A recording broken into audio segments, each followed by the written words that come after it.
In his 2011 book Outliers, author Malcolm Gladwell made popular a theory that had been around since the mid 1930s. This theory states that 10,000 hours is required for a person to master or become an expert at something.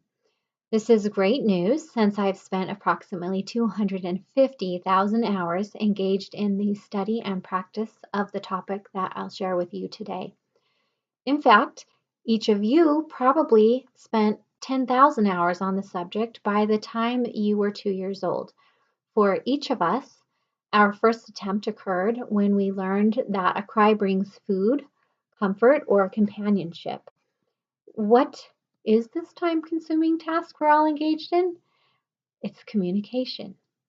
Now, all of these hours devoted to practicing communication over a lifetime unfortunately have not made me an expert, but I remain an eager student. Far too often, my communication is fraught with misunderstanding, and I'm guessing that yours might be too. Each of us has the daily opportunity to refine our communication skills and to do a better job of communicating than we did the day before. I'd like to share with you today some of the things I've learned about communication, the idea of a primary love language, recognizing different communication styles, and how understanding how what is said isn't always what's heard. These were all game changers for me. It was knowledge that has and continues to help me better interact with my family, my coworkers, and others. In conclusion, perhaps these ideas that I've shared have given some insight into your own or another person's love language.